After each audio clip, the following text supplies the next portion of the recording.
This is the day the Lord has made. I will rejoice and be glad in it. Somehow. We're learning about habits and how life transformation is really habit formation, and starting out each day reflecting on those words, making that a habit. And then looking at the habits in our lives and how does God want to change them. Now, it's very tempting for people to think that my habits are about me and that they're this powerful tool so that I can get my body into shape and diet and exercise and finance and job and time, and then I can be a sleeper, sleeker, thinner, more successful version of myself and have a better life. No. Our habits are not about ourselves. Our lives are not about ourselves. And I thought it'd be very good to reflect on that on this day when our nation remembers the message, life, legacy of Dr. Martin Luther King Jr. We are part of a greater whole. We want to be people who are able to be of service to God and of service to other people, of service to justice and compassion. And in fact, in the Bible, this is what we see. The Bible is very largely a book about habits, all kinds of habits in them, but they're constantly pointing people to God and toward love of others. In our day, lots of work's done around three little words that you might know: DEI, diversity, equity, and inclusion. The little acronym in the Old Testament was aliens, widows, and orphans. Those were the marginalized, those were the people that were most at risk. And so a good deal of habit formation in the Old Testament was aimed at producing people that would bring justice and compassion to folks on the margins, not just about me. So listen to these habits in the Old Testament. Don't deprive the alien fatherless of justice, or take the cloak of the widow as a pledge. When you're involved in financial transactions, you give somebody a loan, often you would get something back from them as they promised that they would pay you back. Not with the widow. You don't take her cloak so that she would be left defenseless or cold. You don't do that. That was a habit. Remember, you were slaves in Egypt, and the Lord your God redeemed you from there. That's why I command you to do this. We'll talk in the future about the connection between identity and habits. Deuteronomy goes on, when you're harvesting in your field and you overlook a sheaf, do not go back to get it. Leave it for the alien, the fatherless, and the widow, so that the Lord your God may bless you in all the work of your hands. This was to be a habit at harvest time. When you beat the olives from your trees, do not go over the branches a second time. Leave what remains for the alien, the fatherless, and the widow. When you harvest the grapes in your vineyard, are you getting this? Do not go back over the vines again. Leave what remains for the alien, the fatherless, and the widow. Remember, you were slaves in Egypt, and that's why I have commanded this. So the habit formation among God's people was not simply to be for the sake of the habit formers, although it is for us too. It was to create a community of love and justice. And now it's worth thinking about that on this weekend. This is quite extraordinary to me. This book by Charles Duhigg, The Power of Habit, has one entire chapter on Martin Luther King and the role of habits in the formation of community. And then Duhigg also writes about Rick Warren and Saddleback Church in a really positive way, in that same sense, that spiritual formation, spiritual community building is about habit formation. And I'll read this and note a couple of aspects of it. First of all, about Rosa Parks. You may know the bus boycott in Montgomery that got started when she refused to move to the back of the bus. And here's what Duhigg writes about, part of what explains what happened. When Rosa Parks was arrested, it triggered a series of social habits, the habits of friendship that ignited an initial protest. Parks' membership in dozens of social networks across Montgomery allowed her friends to muster a response before the community's normal apathy could take hold. Montgomery's civil life at the time was dominated by hundreds of small groups that created the city's social fabric. Networks are always that way. Every adult, it seemed, particularly every Black adult, belonged to some kind of club, church, social group, community center, neighborhood organization, and often more than one. And you may have seen in books like Robert Putnam's Bowling Alone, the loss of connection, thick networks, social relationships, community is a major problem in our day, and we want to form habits in the opposite direction of friendship and connection. And Duhigg says that's part of what enabled the civil rights movement. Within those social networks, Rosa Parks was particularly well known and liked.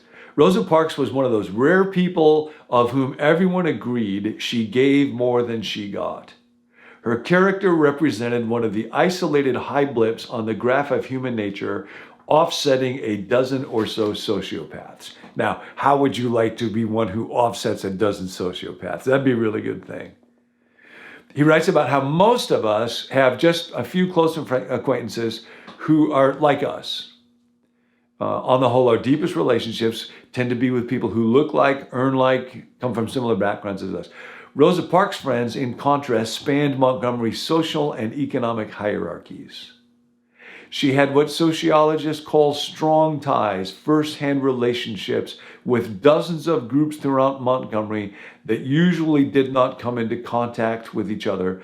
Rosa Parks transcended the social stratifications of the Black community in Montgomery as a whole. She was friends with field hands and college professors. And in this, she was really a reflection of that early church that tore down the dividing wall of hostility and created oneness. I was with my friend Ron the other day and struck when a friend of his, who I will call Daniel, came up. Very different background, very different history, very different economic, social situation. They were friends, and the way that they would just throw around each other, have nicknames for each other, know about each other's families and stories, made me think, I want to give. So today, as you think about your friendships, take the opportunity, look for the opportunity to lean into somebody who's different than you. If you come, maybe it'll be somebody who, when you're driving, they need money, somebody on the sidewalk, somebody at work that's from a different background. Just be curious. Just lean in. Ask God to help you to form the habit of connecting with people who you would in the flesh otherwise not connect with.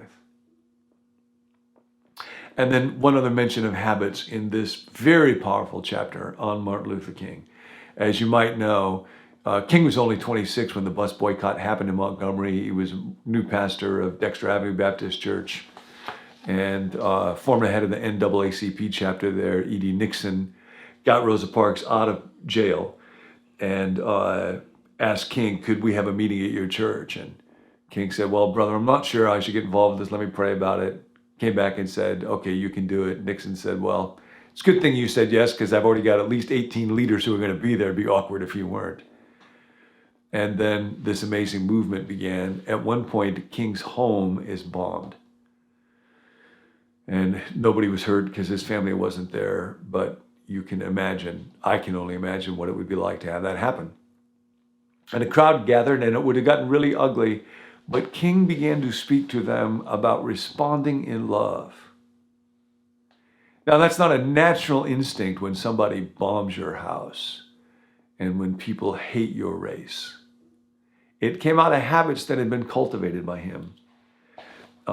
King, this is what Duhigg writes, cast the boycott in a new and different light. This was not just about equality on buses, King said. It was part of God's plan. The same destiny that had ended British colonialism in India and slavery in the United States and had caused Christ to die on the cross so that he could take away our sins. And it required new responses, different strategies. It needed participants to offer the other cheek. People could show their allegiance by adopting the new habits King was evangelizing about. We must meet love with hate. And so churches began to hold mass meetings every week, sometimes every night.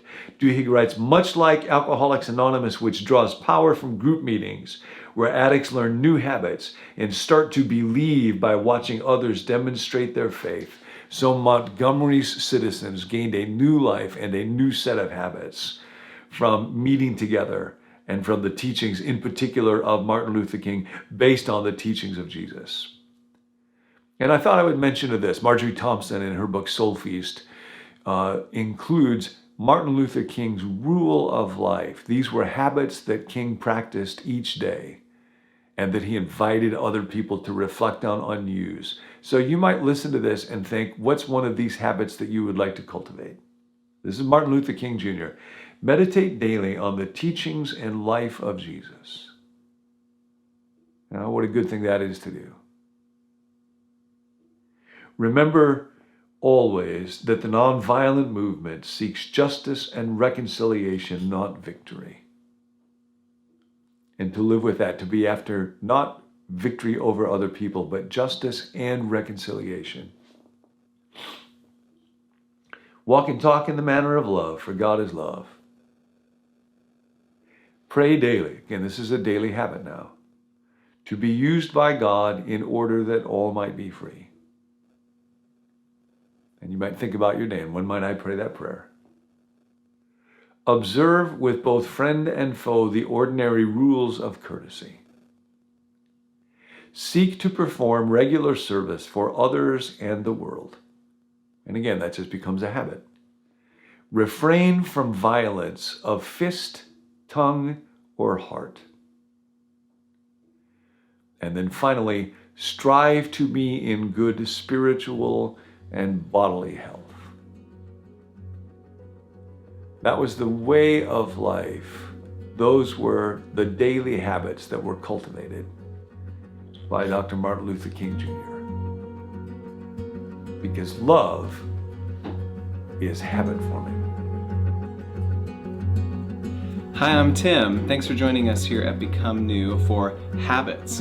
Now, at the end of this series, we're going to sit down with John and bring him some of your questions and talk a little bit more about the topic. But we want to hear from you. We want to bring him your questions. We've heard from a couple of you, but I know there's more questions out there. So if you've got a question, you can put it in the comment box if you're watching on YouTube or Facebook, or you can email it to us at becomenew.me@gmail.com, or you can text it to us at 855-888-0444. If you want to spread the word, you can subscribe on YouTube, share this video with a friend, or give us a review on a podcast wherever you're listening. See you next time.